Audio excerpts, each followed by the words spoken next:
Hi everyone, welcome back to my channel So Little Time, and my name is Karen.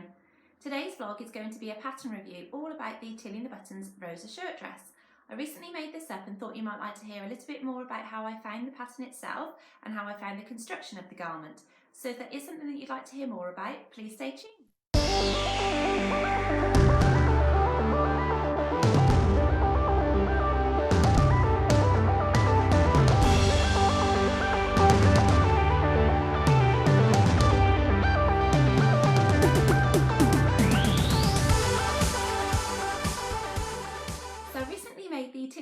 Rosa Shirt Dress as part of a blog post for Bobbins and Buttons, and I'll put that link in the description box below for you if you want to check out the full review in written format. And also at the end of this vlog I'll insert the photos that I took for that blog so you can see the dress in different views. So we'll firstly get stuck into the pattern details itself, and this is what the pattern looks like on the front cover. And then on the back you have the body measurements to decipher which size you're going to make, line drawings for the dress and the shirt, fabric suggestions, and the supplies that you need to make the pattern itself. Inside is an instruction booklet, and as per all Tilly patterns, she holds your hand throughout the whole of the sewing process in very detailed written format and lovely photos.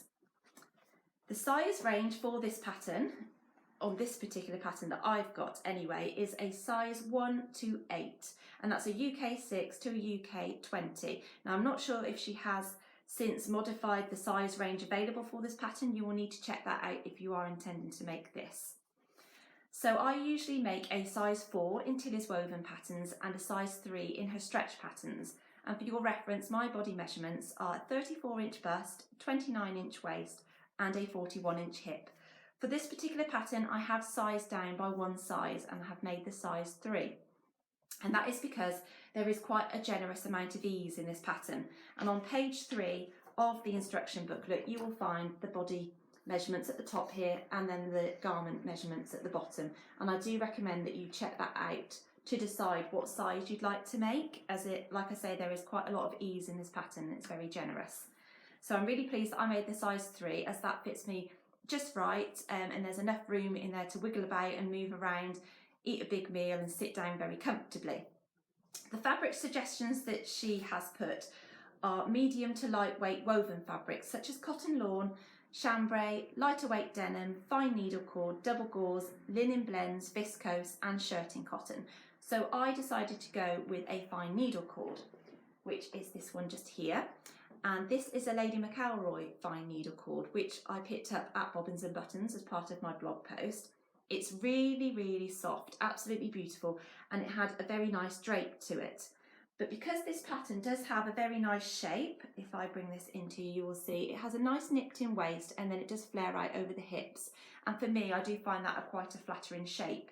So I wanted to hold that structure. So for that reason, I have actually interlined the dress. As you can see here, I've got this pink colour in the background. I wasn't actually supposed to have picked that pink. It should have been lighter like this one, but as I ordered it online, I just made an error with the colour.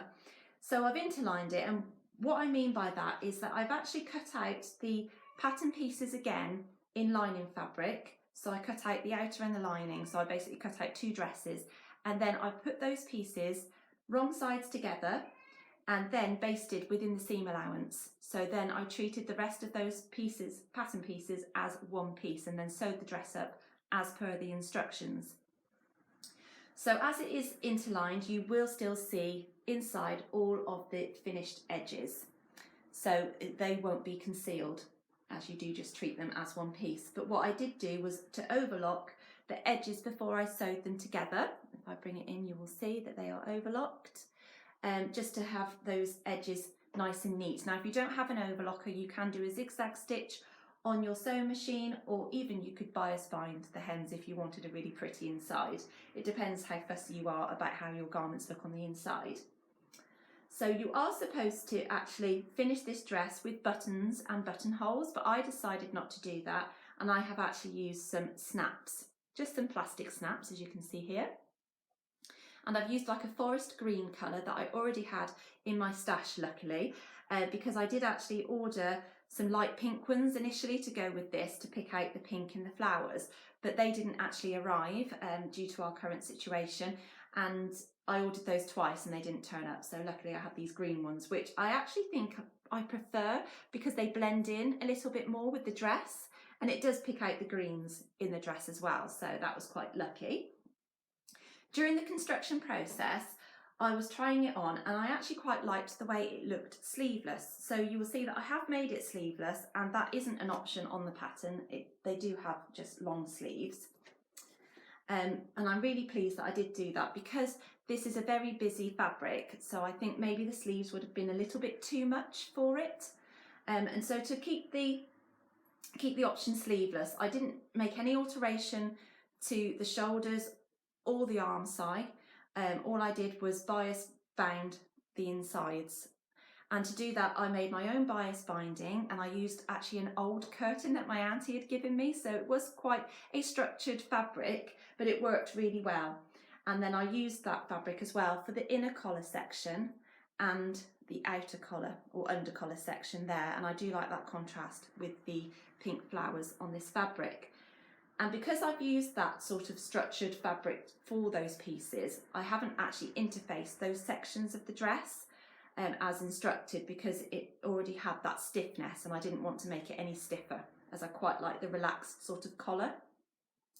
And also for the button band section, I didn't interface that either because I had interlined it, so it already had that extra piece of fabric within the button band. There are 15 pattern pieces in total for this dress, so what I would highly recommend is that you label all your pattern pieces before you sew them together, because it is very easy to get them confused.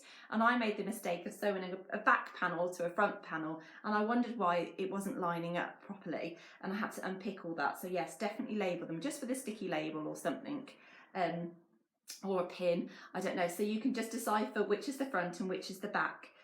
I will say that this dress comes together really nicely, and it's a really enjoyable sew.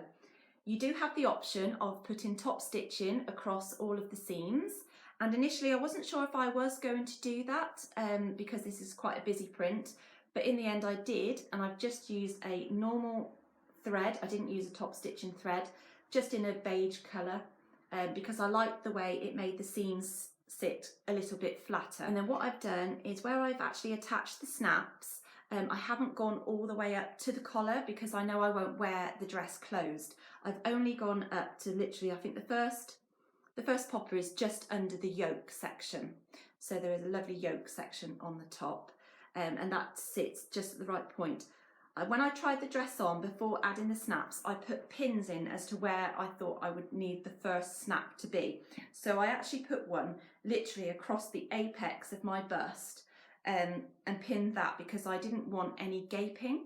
So that was my starting point, where I put that snap, and then I measured equal spacing down to where I wanted the bottom snap to be, and then pop those on using my Vario pliers. And that was really nice, so that worked out really well, so I haven't got any at the top at all. And then I made my own bias binding to bias bind the hem, and I usually do that on all my dresses. I like that finish, I like the structure it gives at the bottom of the hem.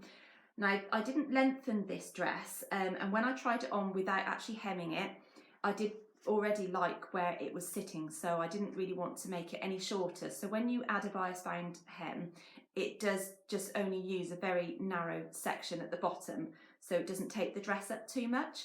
And then as I was popping that on, I'll take it off the hanger, my arm is aching. You will see at the bottom that I have actually left a little bit of the bias binding peeking out, just as a nice contrast to break up again the pattern of this fabric. And I just think it gives it that little added bit of something, and also adds that little extra bit of length as well that I wanted. I'm really pleased with how the dress has turned out, and I'm really pleased that I opted to go sleeveless. And I think in the winter, you know, you could definitely put a cardigan over the top of it or something, or even wear a long sleeve top underneath. And I'm glad that I've interlined it, because obviously wearing it with tights, it won't stick to your tights and it won't ride up as you're walking, which I find really annoying if you don't interline something. It was a really enjoyable sew, and I think in the future, if I was to make a chambray or a denim one, I would definitely accentuate that top stitching just by using a top stitching thread. I think that would look really, really nice. And also on the back, it has a lovely yoke section. I'm not going to be able to show this up very well on camera, I don't think, but it goes down to a point in the middle. And again, you could really accentuate that with some lovely top stitching on a plain version of this dress. So I do intend to make it again, like I say, in a chambray or a lightweight denim or something. And whether I'll interline those, I don't know. It just depends how the fabric is and how it sort of sits with tights, if I was to wear it with tights. But yes, I've had a lot of wear out of that over the last month or so, and I'm really pleased with it. So I highly recommend this pattern. I definitely would say it is for an advanced beginner. It's something that a beginner could definitely get their teeth into if you were to take your time with it. And it's definitely something which will help you progress in your sewing for sure. It's a very flattering dress, it's very easy to fit. So if you did find that you had made it up and it came up slightly tight, you could let out those seam lines quite easily. And likewise, if it came up a little bit big, just use a bigger seam allowance on those seam lines as well. So I hope you have found this vlog informative. And if you are going to make this, I hope it helps you. I'll now insert the photos just so you can have a little look at the dress in its full glory.